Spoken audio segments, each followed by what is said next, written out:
Cutting benefits for new EU migrants would not put people off wanting to move to the UK, a former European Commission president has said.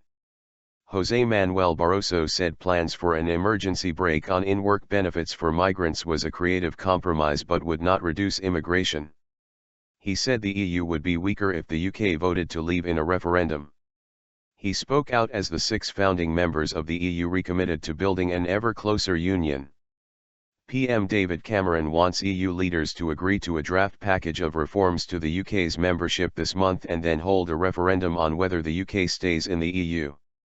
Leaders will debate the proposals in Brussels on 18 and February 19.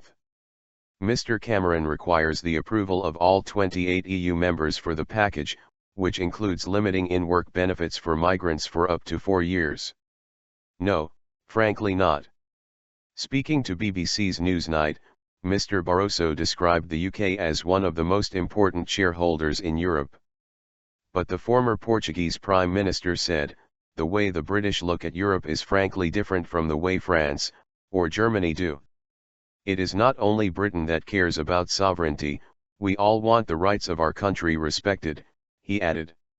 He was speaking as the foreign ministers of Belgium, France, Germany, Italy, Luxembourg, and the Netherlands resolved to continue the process of creating an ever closer union. But, reflecting the differing view in the UK, they acknowledged that not every country should have to agree. Mr. Cameron says his draft deal aimed at keeping Britain in the EU would deliver substantial change. The deal includes an emergency break on in-work benefits paid to EU migrants and paves the way for the UK's referendum to take place as early as June. However, when asked whether the proposed measures on in-work benefits would put anyone off from coming to the UK, Mr. Barroso replied, "No, frankly not. People who want to go to Britain, if the basic rights of the people are ensured, they will be willing to go, but of course with slightly different conditions," he said. Mr. Barroso, who stood down from the European Commission last year after 10 years as the EU executive's president, said, "Everyone wants Britain to remain." Scandalous policy. Reacting to his interview, a spokesman for Vote Leave, which is campaigning for the UK to leave the EU, told the BBC, "Even the EU's biggest advocate knows the PM's renegotiation is trivial. The final package won't bring powers home, won't cut the cost of Brussels and won't fix the fundamental flaws at the heart of the European project."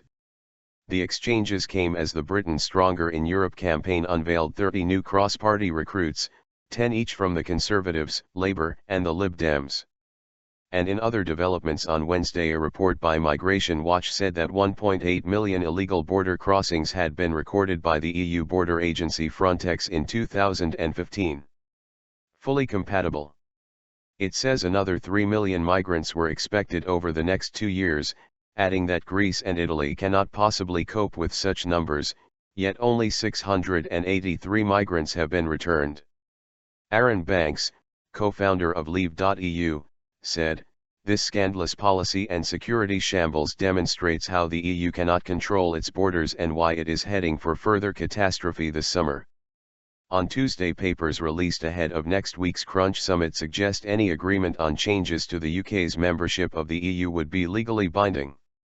Draft conclusions of the summit, issued in advance, state any deal would be fully compatible with EU treaties.